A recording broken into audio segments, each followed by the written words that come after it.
Classificação indicativa. Livre para todos os públicos.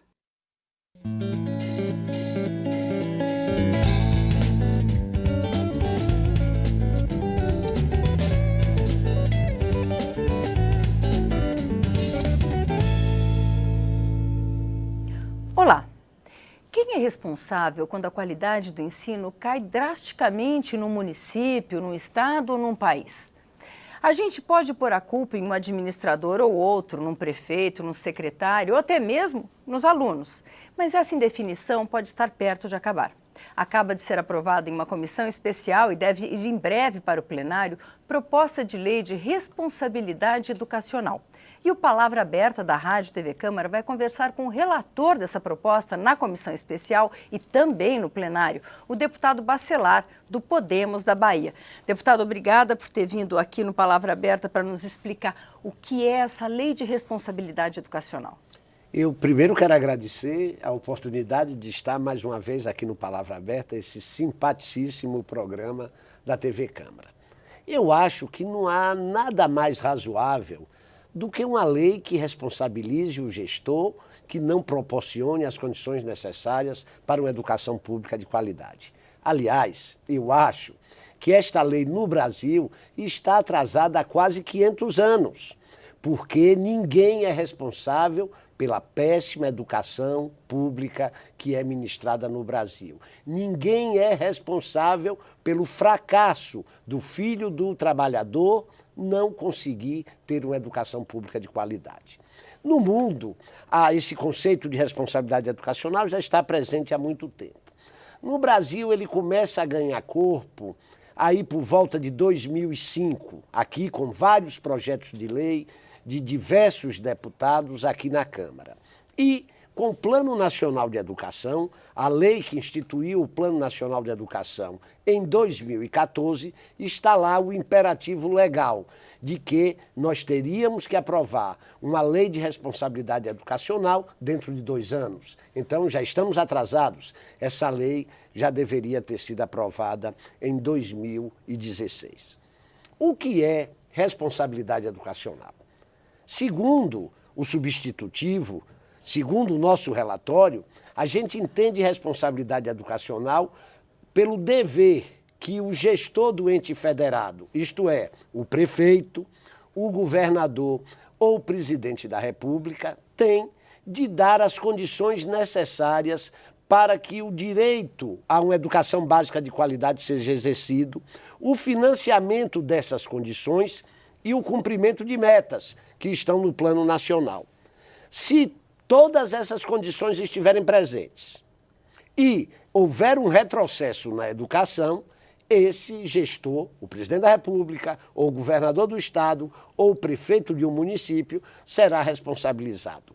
Ninguém assume uma prefeitura, por exemplo, dizendo que na administração dele os índices educacionais vão retroceder, dizendo que as condições de educação vão piorar. Na campanha, o candidato a prefeito, o candidato a governador, o candidato a presidente da República, o que é que eles dizem? Que a educação será uma educação de primeiro mundo, que todos terão uma escola de qualidade, professores motivados, bem remunerados, equipamentos, enfim, como o quadro deve ser.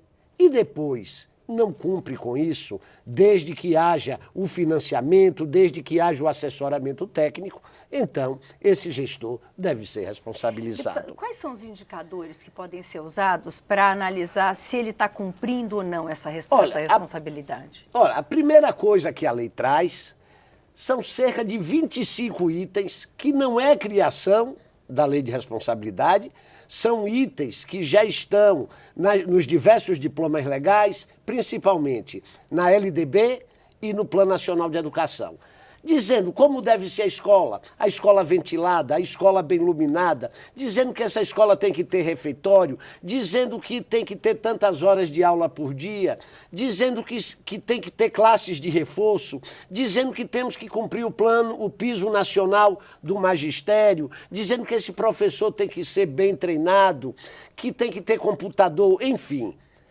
as condições necessárias para que uma escola funcione. O que no Brasil, somente 5% das escolas públicas atendem. Não sei se quem está nos assistindo sabe, mas 95% das escolas públicas brasileiras estão fora do padrão. Não tem água, não tem sanitários, não tem saneamento, a rede elétrica é um caos. As salas fazem mais calor dentro do que fora e no dia que chove, molha mais dentro do que fora, não tem bebedouro, não tem água, não tem alimentação escolar. Esse é o quadro da escola pública no Brasil. Então, primeiro, a lei diz que isso tem que ser cumprido. Mas aí alguém... Mas isso o PNE tem todo umas metas a serem cumpridas para chegar a isso. Mas né, eu estou falando, nesse caso, nas porque, condições físicas. Porque se hoje for implantar isso... Mas olha, nós temos os recursos necessários para isso. Temos recursos. A educação brasileira precisa de mais recursos, precisa de mais investimentos e não menos. Mas nós já temos uma soma de recursos muito grande e que em alguns municípios eles não conseguem gastar adequadamente.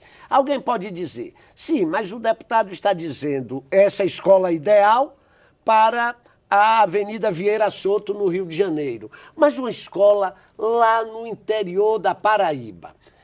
A lei diz que tem parâmetros, que são parâmetros de escolas a depender da rede. Esses parâmetros serão fixados pelo INEP e aprovados pelo Conselho Nacional de Educação. E aí nós temos outros diversos indicadores, indicadores de rendimento, indicadores de frequência, são instrumentos de avaliação que já estão à disposição das diversas redes. O que é que a lei não quer punir ninguém. O que é que essa lei de responsabilidade educacional quer?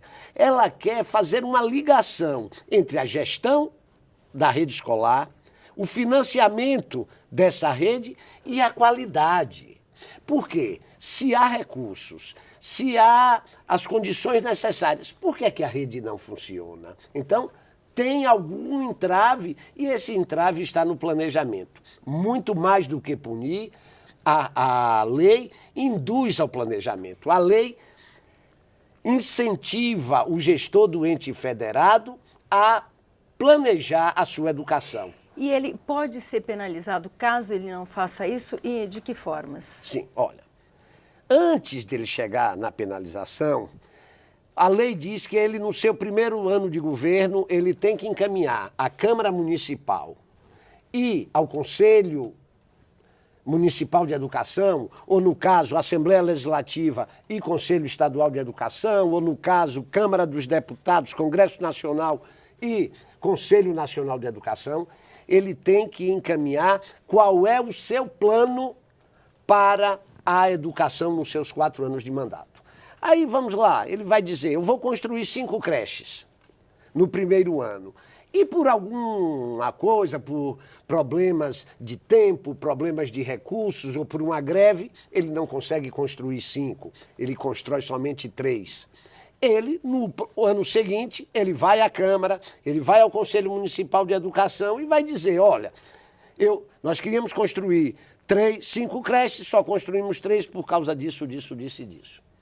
Então, ele vai junto com a comunidade, junto com o Poder Legislativo, junto com o Ministério Público, ele vai acompanhando o desenvolvimento da educação. E aí, passaram os 4 anos, ele retrocedeu, a educação no município dele, no estado ou no país retrocedeu, ele será processado por improbidade administrativa. Ele vai sofrer um processo por improbidade administrativa. Deputado, qual a expectativa da ida para o plenário dessa proposta? A minha expectativa é que a sociedade brasileira entenda a importância de ter responsável pelo desenvolvimento da educação no país e cobre, porque, infelizmente, há pressões poderosíssimas contra a responsabilização. Ninguém no Brasil quer ser responsável pelos resultados da educação. Todo mundo no Brasil terceiriza o fracasso da educação e é isso que a lei quer acabar. Muito obrigada.